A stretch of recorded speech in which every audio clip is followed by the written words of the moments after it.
Hey, thank you. So this talk is about repaying student loans. It's the second of two webinars we've had about student loans. The previous one was about borrowing student loans. And on the savingforcollege.com website, we have over 400 articles about borrowing and repaying student loans, and we've been building up a lot of additional content on this topic. So let's start with when you have to start repaying your student loans.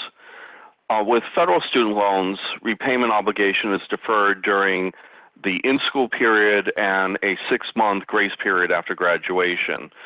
As soon as you graduate or drop below half-time enrollment, the grace period begins and it expires 6 months later. The federal Perkins loan is similar but has a 9-month grace period, but they no longer make any new federal Perkins loans. Private student loans, in addition to allowing you to defer the loan while you're in school and for typically a 6-month grace period, they offer a variety of in-school payment options. Sometimes they'll even give you an interest rate reduction if you do these quote-unquote touch payments. And that includes immediate repayment, where you make fully amortized payments of principal and interest. Then there are interest-only payments. And then there are these fixed payments that are typically $25 per loan per month. The first two, full deferment and immediate repayment, are similar to the opportunities with federal loans. There are no prepayment penalties on federal or private student loans, so you could do whatever you want on them, but these are more structured options. And the typical, for some lenders, they offer an interest rate reduction as an incentive for in-school payments because it benefits them, not just you. And the discount will vary by lender, but it can be as much as 0.5% or for interest only, and a full percent for interest only and 0.5% for the $25 per loan per month.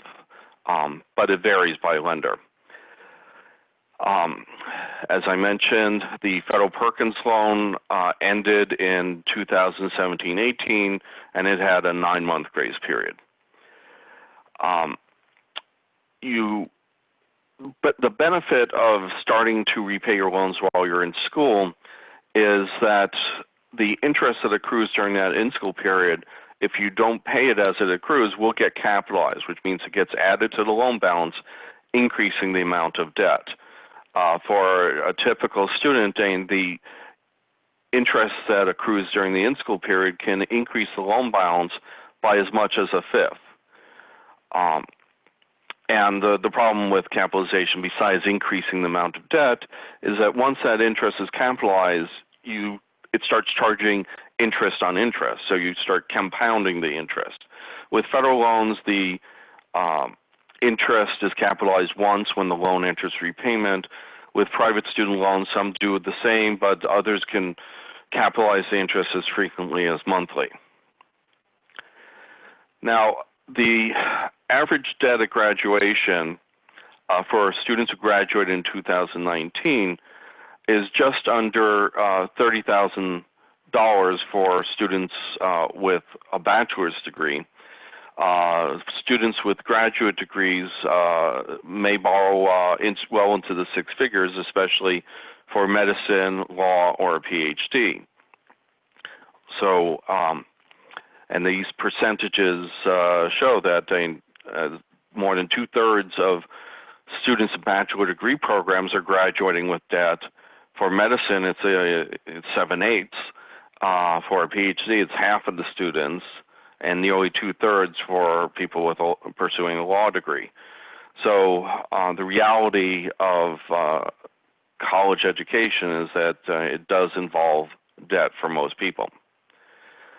Now, it's important to understand how monthly loan payments are applied to the loan balance. There's often a lot of misunderstanding. There is a payment application order. So for most of the repayment plans, the monthly payment will first be applied to any late fees and collection charges. So that gets cut off the top.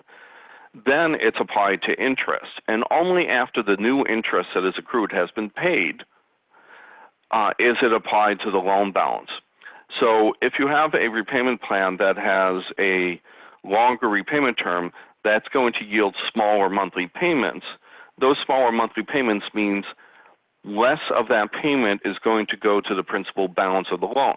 If you have a higher monthly payment from a shorter repayment term, more of that monthly payment goes to the principal balance, and so therefore it's going to cause your loan balance to decrease quicker and you to save more money over the life of the loan. I once heard from a borrower who said, and they thought they were being very clever, they had switched from a 10-year repayment term to a 20-year repayment term, but they were still making the 10-year payment.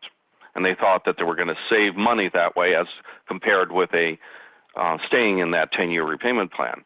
But the reality is that when they were making the same monthly payment as a 10-year repayment plan, they were still in a 10-year repayment plan. They may not have been obligated to make that higher payment, but effectively after 10 years, their debt would have been paid off. So if you want to pay down your debt quicker, pay more each month. And nothing stops you from making extra payments. There are no prepayment penalties on federal or private student loans as a matter of law. Now, I mentioned that this payment application order is for most repayment plans. The income-driven repayment plans have a slight difference. They pay the interest first, and the late fees and collection charges second, so they swap that in the order. So now let's talk about how you can go about making extra payments on the loans. There are two commonly referred to methods called the Avalanche and Snowball methods for accelerating repayment of your student loans. The reason why you want to do this is to pay off your debt sooner and reduce the total cost of the loan by paying less interest over the life of the loan. So the more you pay earlier, the less the loan is going to cost you. And so the Avalanche method targets the loan with the highest interest rate to have that extra payment, whereas the Snowball method targets the loan with the smallest balance first. And the philosophy between these two is when you're paying the loan with the highest interest rate first, you're saving the most money on interest over the life of the loan. You're effectively reducing the average interest rate that you pay by paying down that high-cost loans balance. With the Snowball method, the idea is to get quick wins that give you a psychological boost so that you'll stick with repaying the loans, accelerating repayment of the loans. The problem with the Snowball method is that works pretty well for credit card debt where you might have a small balance, but even a small balance student loan is usually thousands of dollars. So it will take you a year, 2 years or more to pay off that loan. And so you don't get that immediate reinforcement of what you're doing. And so I encourage borrowers to pursue the Avalanche method over the Snowball method. Okay, now let's talk about deferments and forbearances. The first thing is a deferment or forbearance, which suspends your repayment obligation, gives you temporary financial relief, but it may ultimately cost you more because interest may continue to accrue and it gets added to the loan balance at the end of the deferment or forbearance. So it's digging yourself into a deeper hole. They are good alternatives to default, and you'd never want to default. And if you need a deferment or forbearance in order to do that, then do it. But it is much better to be making some sort of payment on the loan than no payments on the loan. And during a deferment or forbearance, the difference between a deferment and forbearance is they both suspend the obligation to make loan payments.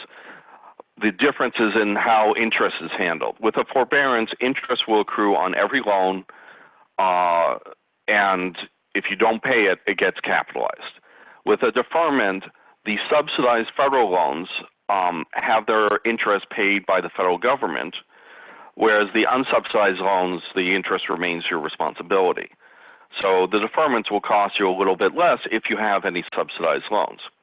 Now, the private student loans use the terms deferment and forbearance interchangeably, but realistically what they offer is a forbearance, not a deferment. There are some other differences. Federal student loans have longer available deferment and forbearance periods. You can get up to 3 years in total duration for each deferment and forbearance. So there's an economic hardship deferment, there's an unemployment deferment, there are forbearances. So you can actually stretch out the delay until you start repaying the loan for a decade or more. Especially if you consolidate the loan, that gets a new set of deferments and forbearances. Whereas private student loans, the maximum forbearance period is usually a year, and that's in 2 to 3 month increments. One thing to be careful about with regard to consolidation in general is that it can reset the clock on various things, but in this case it resets the clock on a deferment and forbearance. So if you had 3 years of the economic hardship deferment and then you consolidated, you would get another 3 years on the consolidation loan because the deferments and forbearances are per loan, not per borrower. One thing that the private student loans offer but the federal student loans do not is what's called a partial forbearance. A partial forbearance is just like a forbearance. The obligation to make payments of principal is suspended, but whereas a regular forbearance, the interest is also suspended. With a partial forbearance, you make interest-only payments. And the benefit of that is that when the partial forbearance is over, your loan balance is the same as when you started, so you're not digging yourself into a deeper hole. So let's discuss the repayment plans that are available on federal student loans, because there are more of them than on the private loans. There are what are called level repayments, which are the monthly payment is the same every single month, and the standard repayment plan has a 10-year repayment term, whereas extended repayment can be not just 10 years, but 12, 15, 20, 25, or even 30 years. The longer the repayment term, the lower the monthly payment. Now, there's actually two different types of extended repayment. One that gives you the full set of repayment terms based on your loan balance requires consolidation of your loans. So a $20,000 debt gets you a 20-year repayment term, $60,000 debt gets you a 30-year repayment term. The other version doesn't require consolidation. It gives you a 25-year repayment term if you have at least $30,000 in debt across all your federal student loans. Now, there's also graduated repayment, which starts off with very low payments that are usually barely above interest-only payments, and then every 2 years it steps up the monthly payment. And there's an additional rule called the 3 times rule that requires no payment to be more than 3 times any other payment. And that's how Congress specified it, to actually figure out the what the monthly payment should be given those constraints involves complicated math. And then there's the income-driven repayment plans, which base your monthly payment on a percentage of your income, of your discretionary income, as opposed to the amount you owe. And these can be much more affordable monthly payments. And the original version was called income contingent repayment. It was available only in the direct loan program. Then the income-based repayment plan became available in 2009. And in addition to having a lower monthly payment and a streamlined formula for calculating the payment, it was available in both the direct loan and the bank-based loan program. And then there were 2 new income-driven repayment plans, pay-as-you-earn repayment and revised pay-as-you-earn repayment, which again were only in the direct loan program. The primary differences between these repayment plans are in the percentage of discretionary income. Income contingent repayment is 20%, income-based repayment is 15%, pay-as-you-earn repayment and revised pay-as-you-earn repayment is 10%. The definition of discretionary income differs. Income contingent repayment subtracts 100% of the poverty line from your income, whereas the other 3 subtract 150% of income from the poverty of the poverty line from the income. And the repayment term is 25 years in ICR and IBR, 20 years in pay-as-you-earn repayment, and either 20 years or 25 years in revised pay-as-you-earn repayment, depending on whether you have only undergraduate loans or also at least one graduate loan. And then there's alternate repayment plans, which are for people for whom any of these other repayment plans don't work. They're through negotiation with the U.S. Department of Education, and in practice, they are usually the income-driven repayment plans. It's mainly for Parent Plus loans that aren't eligible for an income-driven repayment plan except through a loophole. That's usually the main option.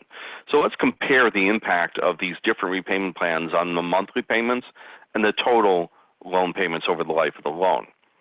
This chart shows you, this is just showing you the definitions. I kind of jumped the gun.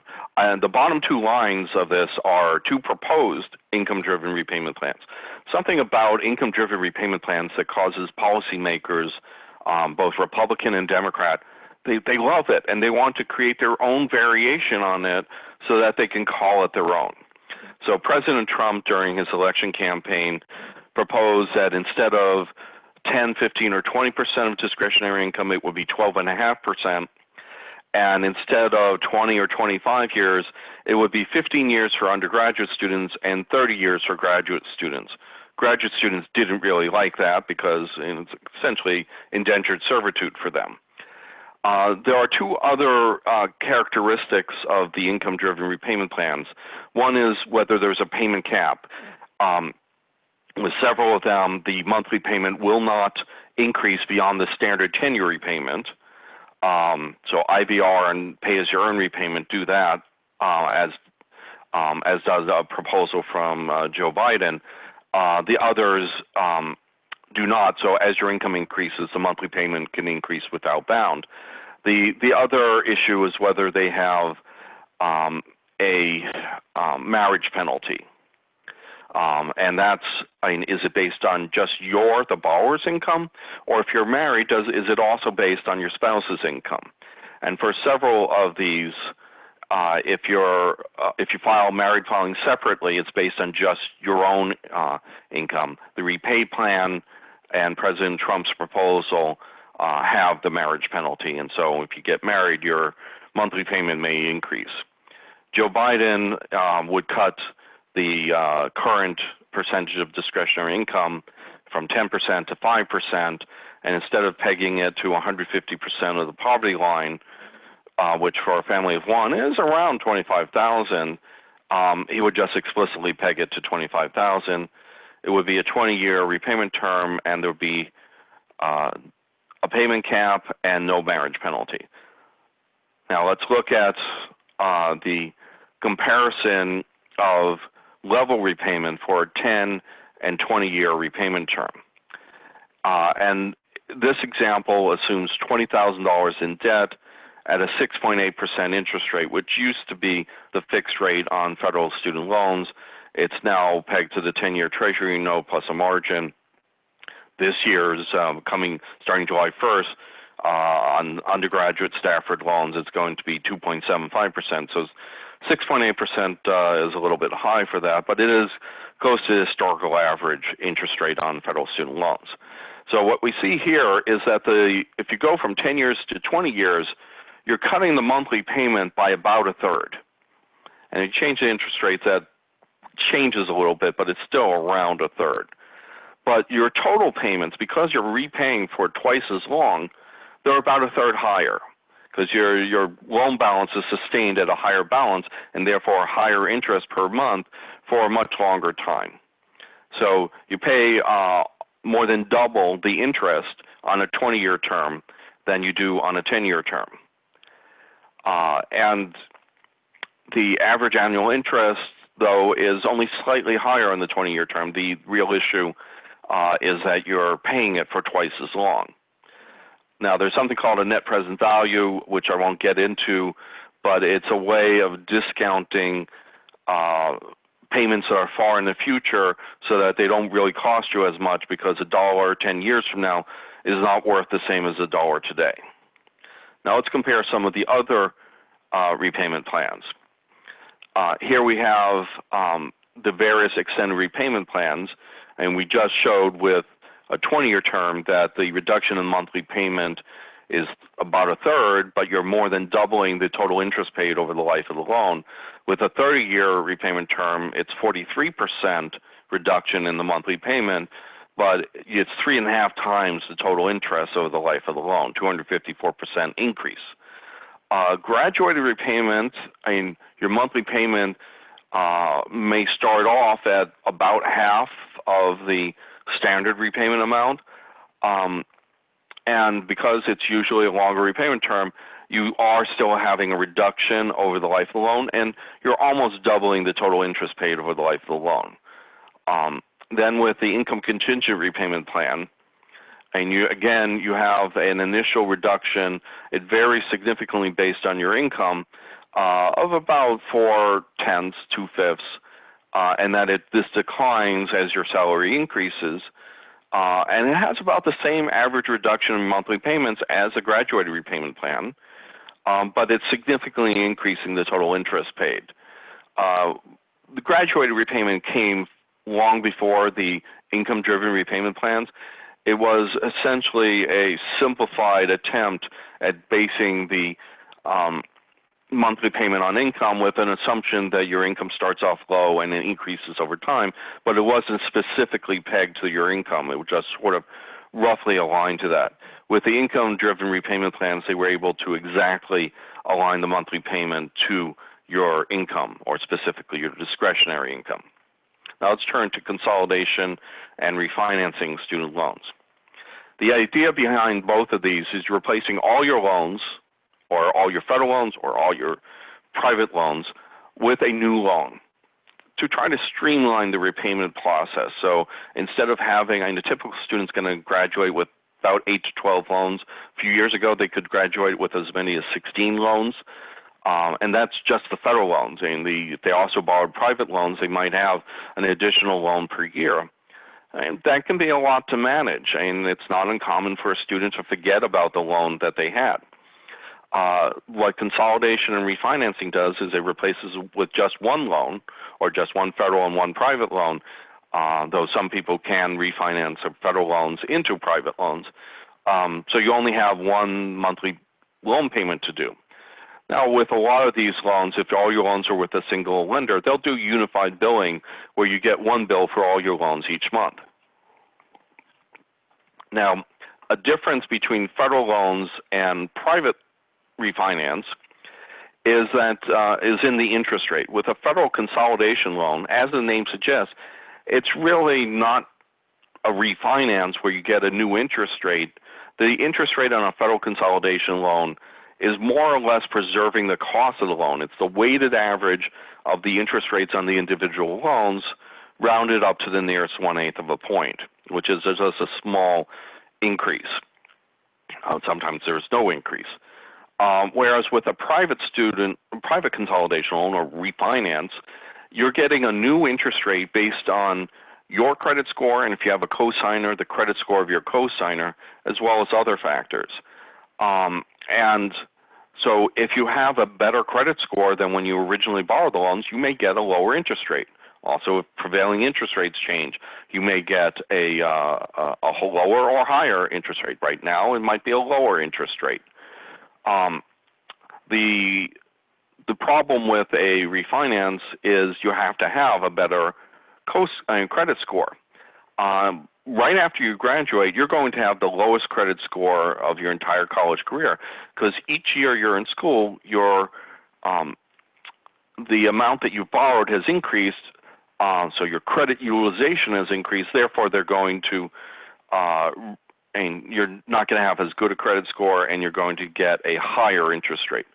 But after you graduate, if you manage your debts responsibly, you make payments on every debt, not just student loans, on time by the due date, you don't use any grace periods, you just get it in on time, and you have a good salary, and you've had a steady job, you've had a job for at least 2 years, you're going to get a much better credit score and therefore a much better interest rate. So the tendency of recent college graduates to jump from job to job to job actually hurts your credit.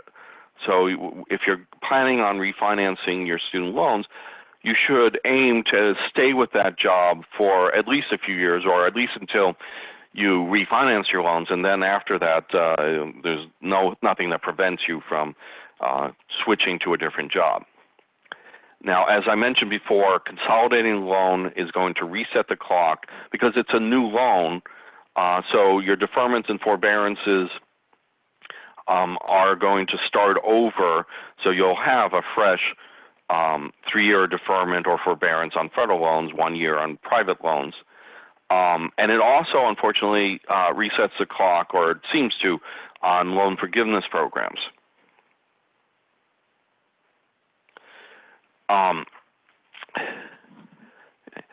So that's something to be aware of. Now, oftentimes when people,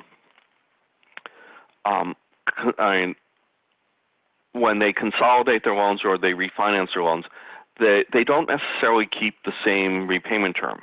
Or even if they keep the same repayment term, it's starting over. So maybe you are in a 10-year repayment term, you've been 3 years into repayment, so you have only 7 years left.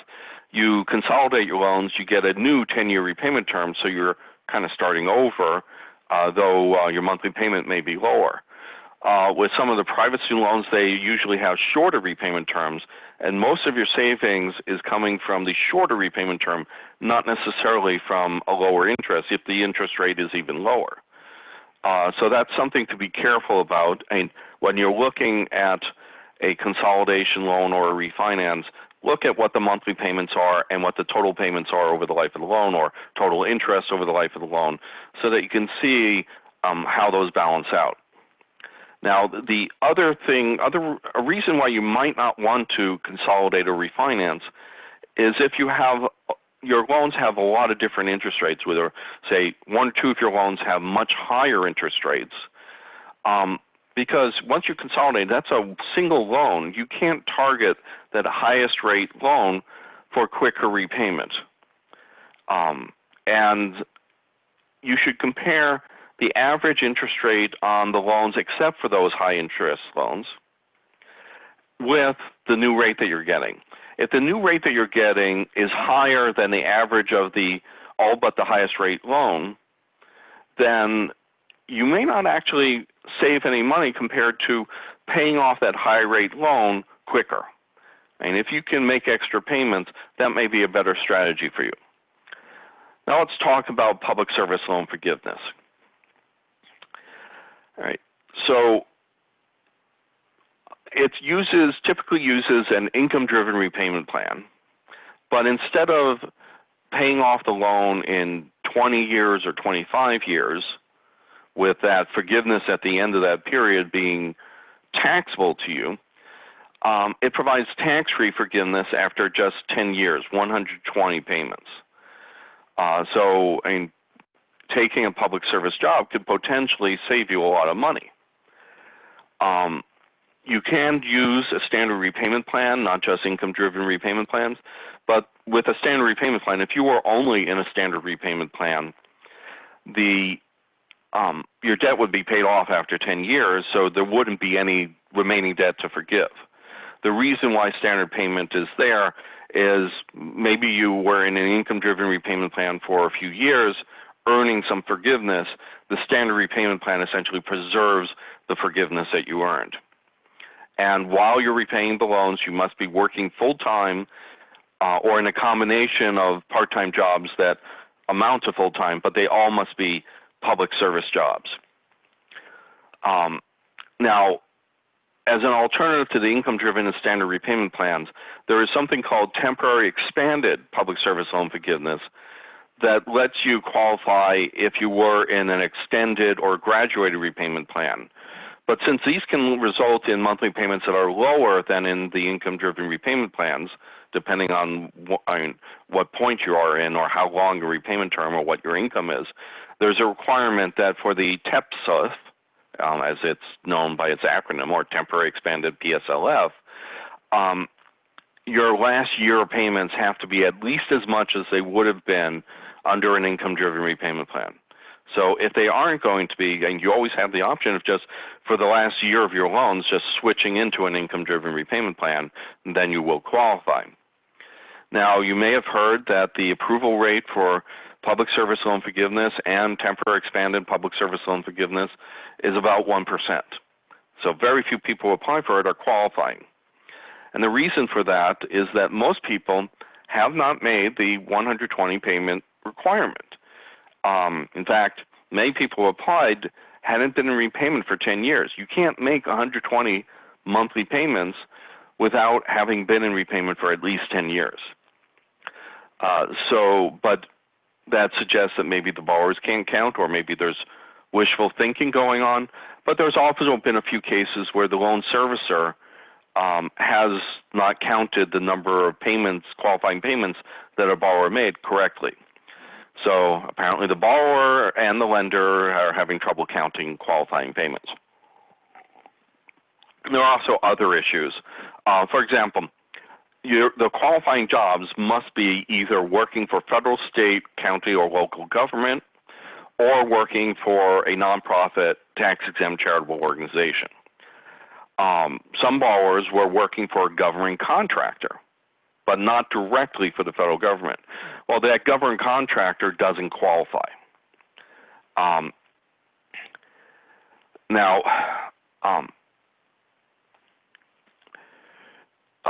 Some borrowers had the wrong types of loans. They were private loans instead of federal loans, or they were in the wrong repayment plan, which is what temporary expanded PSLF was intended to address.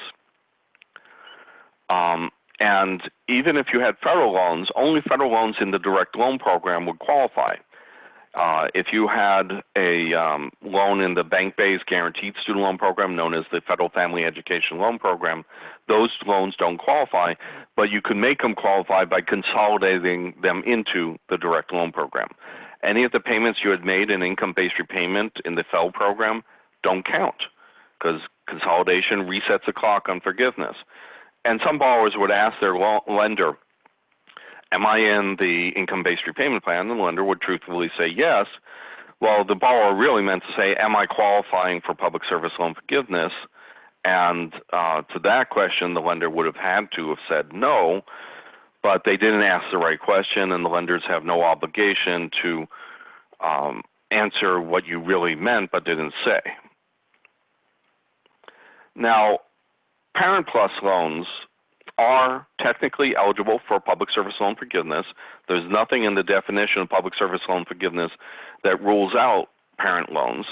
The problem is parent loans on their own do not qualify for an income-driven repayment plan. And to earn any kind of forgiveness, your loans have to be repaid in an income-driven repayment plan.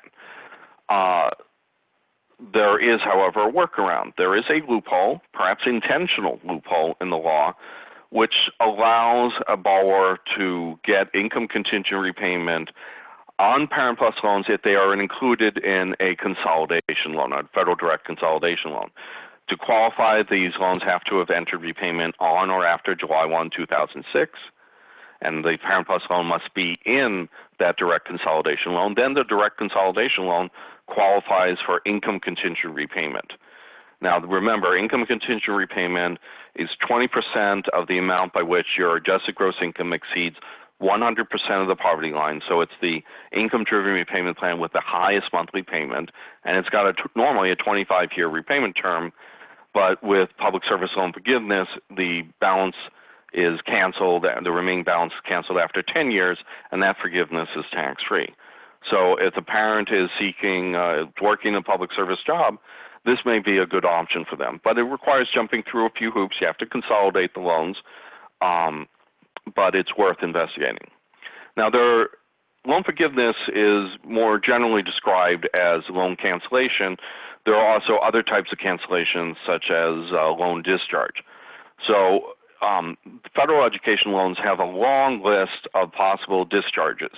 If the borrower dies or becomes totally and permanently disabled, with a Parent Plus loan, it can also be discharged if the student on whose behalf the loan was borrowed dies. That student becomes disabled, the Parent Plus loan doesn't get discharged, only the student's loans. There is bankruptcy discharge, but it's extremely rare because Congress made it exceedingly difficult to qualify for a bankruptcy discharge. And usually when a borrower seeks a bankruptcy discharge of federal loans, the U.S. Department of Education raises the existence of the income-driven repayment plans as a defense against the discharge. If your school closes while you are enrolled or within 120 days of your withdrawal from the school, there is a closed school discharge that if you don't finish your education elsewhere or don't transfer your credits elsewhere or participate in a teach-out program, you can get the remaining, your debt discharged. If the loan actually isn't your loan, but someone got the loan in your name using identity theft, there is an identity theft discharge, but it can be challenging to qualify because the person who stole your identity had to have been caught and prosecuted. Now, they've relaxed the rules a little bit, but it's still pretty difficult to qualify for it. Also, in many of these cases, it's not a stranger who stole the identity, but a relative. Sometimes even a parent steals the identity of the child and then gambles away the money. And families don't want to see mom or dad going to jail. If you withdraw from the school is supposed to calculate how much of your aid you earned and return certain of that aid to the provider, such as loans to the lender. If they didn't pay that back to the lender when they were supposed to, the amount that they should have paid back gets discharged through the unpaid refund discharge. And more recently, there is something that became prominent during the Obama administration called the Defense to Repayment. If the school violated state laws in the making of the loan or in certain statements about the education, such as job placement rates, in theory, you can have your loans canceled, and not just from the remaining debt, but even every payment you ever made on the loan. Some of these loans were indeed canceled under the Defense to Repayment during the Obama administration, but nothing really has happened so far during the Trump administration. They don't like it, and they've been trying to delay dealing with it and trying to change the rules out from under borrowers. Now, some private student loans have a death or disability discharge. Death is more common than disability. Those who have a disability discharge usually also have a death discharge. It's about half of the lenders, but it varies from lender to lender. Now, we want to cut the cost of repaying your student loans. So the first thing is, even though you don't have to pay the interest during a deferment or you're in school and grace periods, it's a good idea to do so. So certainly on the unsubsidized loans, you want to pay at least the interest. On unsubsidized Stafford loans, on private loans, so that your loan balance doesn't grow bigger, because that increases the amount you have to repay over the life of the loan as well as the size of your monthly loan payments. Next, there's a lot of lenders of student loans give you an auto pay discount. If you agree to have your monthly payments transferred from your bank account to the lender, they will reduce your interest rate typically by 1/4 percentage point, but a few private loans will do it as high as 1/2 percentage point. And that can save you interest over the life of the loan. You have to continue doing this for as long as you're going to, you only get the benefit when you're doing this. But the lenders like it because you're less likely to default if you sign up for this. And it saves them money because instead of having to mail you a statement and then process your check when you mail it in, electronically is much more efficient, saves them postage, saves them processing costs. You should choose the monthly payment with the highest, the repayment plan with the highest monthly payment you can afford, because that'll be a shorter repayment term that will save you more money on interest because you'll be paying down the principal balance quicker. If you've got extra money, make extra payments on your loans. The difference between a 10-year and a 20-year repayment term is how much you're paying each month. So even if your loan doesn't, like a private loan, doesn't offer a 20-year repayment term or a 30-year repayment term, you can go from, say, a 25-year to a 20-year just by paying more each month, or from a 20-year to a 10-year by paying more each month. Or if a federal loan, and the shortest repayment term is 10 years, but you could pay more and get it down to 5 years. And we have loan calculators on our website that you can use to figure out what the impact is of making extra payments. How much will you save in interest? How much will you shorten the repayment term? Or if you want to repay your loans under a shorter repayment term, you can tell it how many years you want knocked off the length of the loan, and they'll tell you, the calculator will tell you how much you need to pay extra. There is a student loan interest deduction, which allows you to exclude up to $2,500 in interest from your taxes.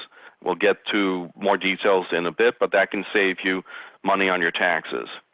You can always refinance your loans to get a lower interest rate if you have very good, excellent credit.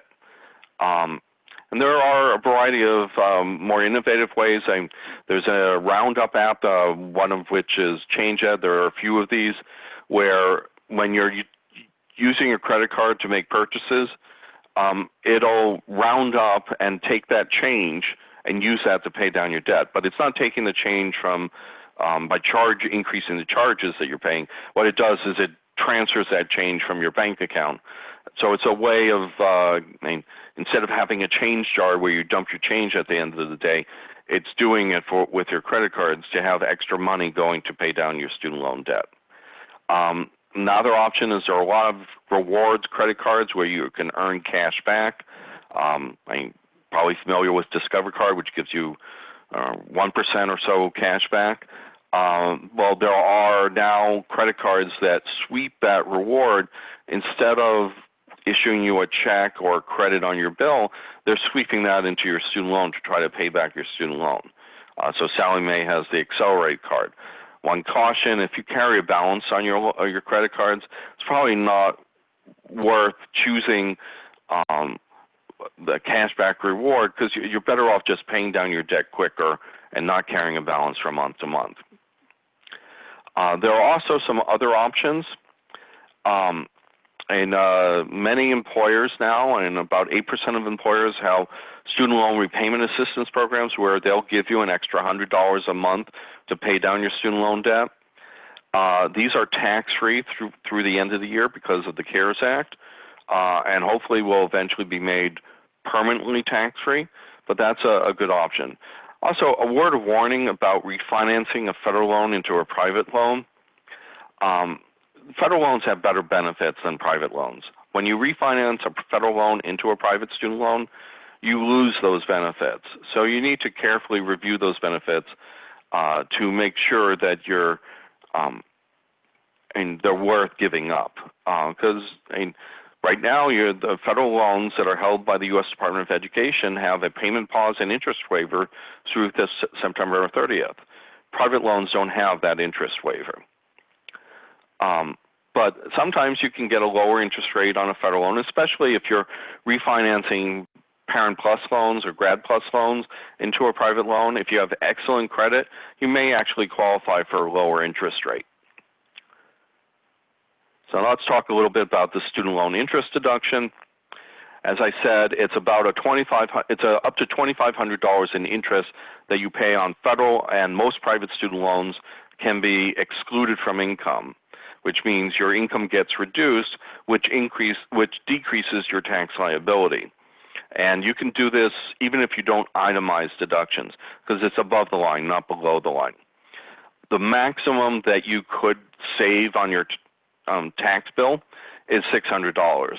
On average, people save about $300, and obviously people who have more debt are going to save more. And there are lots of details, like there are income phase-outs where if you're single and earning more than $85,000 a year, you're not going to qualify for this, or $170,000 a year if you're married filing jointly, you're not going to qualify for this. If you are married filing separately, you can't qualify. And these are the phase-outs for 2020. Now, some additional advice for borrowers. You want to prepay, if you can, the highest rate loans. Interest capitalization causes compounding, so you want to try to avoid that if you can at all possible, because you don't want interest to be charged on interest. Forbearances cause interest capitalization. They mean that you're not making progress in paying down your debt, so avoid them if you can. Choose a shorter repayment term instead of a longer repayment term. Choose the highest monthly payment you can afford. That's going to save you money. As I mentioned before, you don't want to carry a balance on your credit cards. It's also a good idea to review your credit reports annually. You can do this for free at annualcreditreport.com. Beware of copycat sites that charge a fee. This is a free service provided by the Federal Trade Commission. And look for errors in your credit reports. If there are errors, challenge them, dispute them with the credit reporting agency. The creditor that reported that information has 30 days to verify that information, or it's automatically removed from your credit report. So it's worth doing, because if you're going to refinance, you want to have as good a credit score as possible. Incorrect information on your credit reports can interfere with that. They can cause you to have a lower credit score than you deserve. It's also important while you're in school and afterwards to always open and read your mail. Many times students just ignore the letters they get from the lender while they're in school, even though those letters may have important information like your loans are going into repayment because you're no longer in school, even if you actually are in school. Something got reported incorrectly. Well, if you don't read your mail, you're not going to know about that problem. In fact, medical school students have something called the freezer method, where they put their lender correspondence in a Ziploc baggie and they throw it into their freezer, and they thaw it all out after they graduate. Well, if you do that, you might not learn that your enrollment wasn't properly reported to the lender, and the lender thinks you went into repayment, and then when you didn't make those payments, your loans went into default. Well, obviously you don't want to do that. So it's also, the people miss payments occasionally. They're more likely to miss the very first payment because they lose track of their loans, or they had that 6-month grace period, and so they didn't have to pay attention to their loans, and they didn't know when that loan enters repayment. So make a note in your calendar of when all your loans enter repayment. Keep file folders with all your loan documents. Have a summary chart so that you're less likely to encounter problems. Now, something to be aware of is these what are called advance fee loan scams. An advance fee loan scam requires you to pay something up front in order to get some sort of a financial benefit on your loan. And the rule of thumb is if you have to pay money to get money, it's probably a scam. Federal loans, when they're dispersed, they sometimes have fees, but those are deducted from the disbursement check or added to the loan balance. They're not something that you have to pay up front. You don't have to pay an application fee to get a federal or private student loan. So if someone is charging you a fee to apply for loan forgiveness or to get a lower monthly loan payment, they can't legally charge you that fee up front, because that's considered to be credit repair, and there are both federal and state laws that ban credit repair services from charging an upfront fee. The Federal Trade Commission and several of the state attorney generals have led a crackdown on these advance fee loan scams for several years now. It's called Operation Game of Loans. And there are these services that will say, well, we'll file the paperwork on your behalf to get a forbearance, deferment, a lower monthly payment, loan forgiveness application. First of all, it's not that difficult to do this on your own. You just go to studentaid.gov and log in using your FSA ID, and it should take you less than half an hour. So it's not rocket science. And what some of these credit repair services do is they charge you a monthly fee, not just a one-time fee, or they have you pay them your monthly loan payment, and they say they'll pay the lender, when in fact all they're doing is pocketing the money, and your lender never gets paid. Your FSA ID, it's the same ID that you got for the FAFSA when you applied for financial aid. It's also used with the U.S. Department of Education student loan website. It's an electronic signature. You should share it with nobody, not even your parents or children. It is like giving them your signature so that they can sign documents on your behalf. In fact, if you do share it, it can cause the FSA ID to be locked, and then you'll have to reset it. And always pay the lender directly or through the lender's official loan servicer. Don't pay a third-party service that has nothing to do with the lender. I mentioned earlier that we have 10 new calculators that deal with different aspects of student loans on our website. This is an illustration of the prepayment calculator. It shows you this particular example shows you the impact of making an extra $50 monthly payment on a $30,000 loan at 5% interest. And it can save you 20 months on your loan and almost $1,500. The next calculator is for refinancing. It lets you input 2 loans with different interest rates, different repayment terms, same amount that you owe, and it shows you what your total payments are, what your number of payments are, and your monthly payment for each, and then calculates the difference between them so that you can see how much you're saving on your total payments, but what is the change in your monthly loan payment.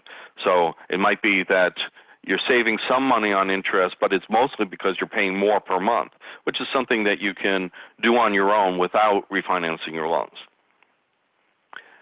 So thank you for listening to talk. We're now going to open it up to questions. Julian will ask the questions and I will answer them. That's correct. Thanks a lot, Mark. We have a lot of questions in the queue, so we're definitely not going to get to all of them. But just a reminder to everybody, Mark is going to be writing articles that answer these questions. To be honest with you, we probably even already have articles on the site that answer a lot of these questions. So check out savingforcollege.com when you do get a chance, and we will be sending a follow-up email with more information. So Mark, kicking it off, we have one question that reads, I have a federal loan with an interest rate of 5%. Do you see it going any lower after this crisis? I would like to refinance after the pandemic 0% rate is lifted. Right. So federal student loans, you can't refinance a federal loan into a new federal loan to take advantage of the new rates.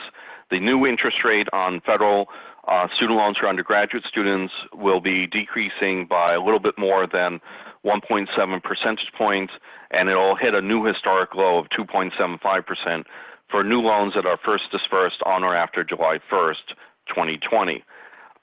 But your existing federal loans, if you consolidate them, you're not going to get that new rate. You're going to simply preserve your existing rate. There is the option with federal loans to refinance them into a private loan. You're going to lose the superior repayment benefits of the federal loans, like longer deferments and forbearances, income-driven repayment, loan forgiveness options. Besides public service loan forgiveness, there's also teacher loan forgiveness, various military loan forgiveness and such.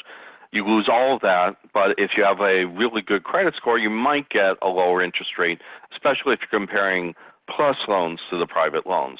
The federal direct Stafford loans, especially for undergraduate students, have interest rates that are really, really low as fixed rates. Be wary of comparing a fixed rate with a variable rate. Private loans may offer both fixed and variable rates, and that variable rate has nowhere to go but up. So you may end up paying a lot more than the initial variable interest rate. A good rule of thumb is add 2 percentage points to the variable rate to get somewhere in the ballpark of what the equivalent fixed interest rate would be. I mean, it varies based on a whole bunch of assumptions, but that's a good ballpark. Unfortunately, you can't refinance a federal loan into a federal loan and get a lower rate. There have been proposals to do that, but you currently can't do that. Gotcha. And what about if somebody is in default and they can't afford to pay back the amount that is needed every month? How do they get out of that hole? Right. So if you're in default on a federal student loan, which means you haven't made a payment for 360 days, Technically, it's 270 days plus a 90-day claim period for the FEL program, or 360 days in the direct loan program. Your loans go into default, and you get a lot of dunning notices, and after a while, they suddenly will start garnishing up to 15% of your wages, or they'll intercept your federal and possibly state income tax refunds. If you win the lottery, they'll take a portion of that. If you're on Social Security, either disability or retirement benefit payments, up to 15% will be offset.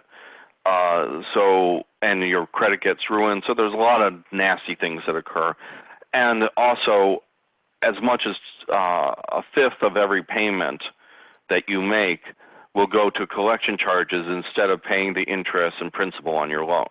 So it slows your repayment trajectory. So you don't want to default if you can. Much better to be in a deferment or forbearance. But let's suppose that you're in default and you want to get out of default. You have a one-time opportunity to do what's called rehabilitating your loan. If you make 9 out of 10 consecutive, full, reasonable and affordable on-time monthly payments as part of an agreement with the guarantee agency or the loan servicer, once you make that last payment, your loan will be rehabilitated and the default will be removed from your credit history, and you'll once again qualify for deferments and forbearances and various repayment plans, including the income-driven repayment plans. There is also an option to rehabilitate your loans by consolidating them into the direct loan program, and then the income-driven repayment plans will be mandatory, but this doesn't necessarily clear the default from your credit history.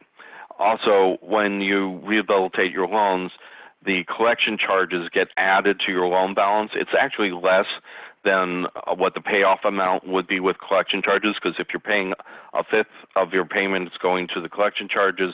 To pay off the loan balance, you'd have to actually pay 125% of the current loan balance, so that after that 1/5 is taken, you're paying off the remaining debt. The amount, if you rehabilitate your loan, is only 16% getting added to the loan balance, so it saves you a little bit of money. But now with private loans, they have other penalties that they can do, and they can't garnish your wages administratively, but if they sue you and win a court judgment against you, they can get a wage garnishment order against you, and it could be more than just 15%. They can also get a bank levy against any money that's in your bank account. They can put a lien on, if you own a home, they can put a lien on your house that prevents you from selling it without satisfying your debt. So there are a lot of nasty things that they can do too. The first thing that you should do is just call the loan servicer or the lender and ask them what your options are. Sometimes you're in default, the private lenders can be quite accommodating. I've seen borrowers where the parents co-sign the loan, the borrower, the student defaulted on the loan, the parents called up the lender, and not only did the lender remove the default from their credit history, but because the parents decided to set up for auto pay, the lender even gave them a discount on the interest rate. So there are a lot of options. Gotcha. And I know we're sitting at right at 5. We'll just do one more question. It's a question that's actually been repeated a lot throughout the webinar. We have somebody asking if their son is on an income-driven repayment plan. As a graduation gift, they want to pay a certain amount of his loan upfront. Are they better off paying that upfront, especially not, given that everything's in forbearance, or, should he start paying a share? Basically, the question being like, is it smart to repay an income-driven repayment plan upfront? Right. So if you believe you're going to qualify for loan forgiveness, whether at the end of the 20 or 25-year repayment term of the income-driven repayment plan, or through public service loan forgiveness, making any extra payments on the loan is just going to reduce the amount of forgiveness that you get. So in that case, I wouldn't recommend doing it. However, if you're not pursuing public service loan forgiveness, but you expect your income to increase over the years, you may actually end up paying off your loans under income-driven repayment before that 20 or 25-year repayment term, in which case making an extra payment on the loan is going to reduce your loan balance and save you money on interest. Your monthly payment will be the same because it's based on income, but your loan balance will be much lower, and so you'll end up paying off that debt quicker. So a lot depends on your particular circumstances. We have 4 income-driven repayment plan calculators on our website. We just added them last week, and these can let you know, I mean, are you going to pay off your loans in less than that 20 or 25 years? Can also let you see what the total payments will be. It implements the public service loan forgiveness, so they can give you the ability to play what-if games. And so you should try them out and see if if making an extra payment on those student loans is worthwhile. Awesome. Well, thanks a lot, Mark. Thank you, everybody, for your questions. Like we said, we're going to be answering them in future articles. Really appreciate you guys joining on this Friday afternoon. And Mark, I don't know if you have any few last thoughts you want to leave the audience with? And just pay as much as you can. It's going to save you the most money. If you're struggling financially, if it's short-term financial difficulty, use deferments and forbearances so that you don't default. I mean, those are great for medical leave or maternity leave, or if you have unemployment. I mean, if you're unemployed for a while, and it can provide you with financial relief. But for more long-term financial difficulty, look at the income-driven repayment plans and extended repayment as options. Those will provide you with more options for dealing with your debt and addressing your financial circumstance. Of course, I mean, if your income is not sufficient to repay your loans, one option is to try to get a part-time job or a higher paying job so that you have more money to pay down your student loans. Or you cut your costs and your expenses to free up more money that you can use to pay down your debt. Or if you have some belongings that you haven't used in a year, consider selling them to raise some cash to pay down your debt. I mean, those are all good options. And as Julian said, we're going to take the questions that we received and we're going to write a series of articles that answer these common questions about student loans, and then we'll send out email to everybody with those links to those articles. Absolutely. Well, thanks everybody for joining. And just a reminder, we will be sending you guys these slides through email right after this, and this is being recorded. Thanks a lot, everybody.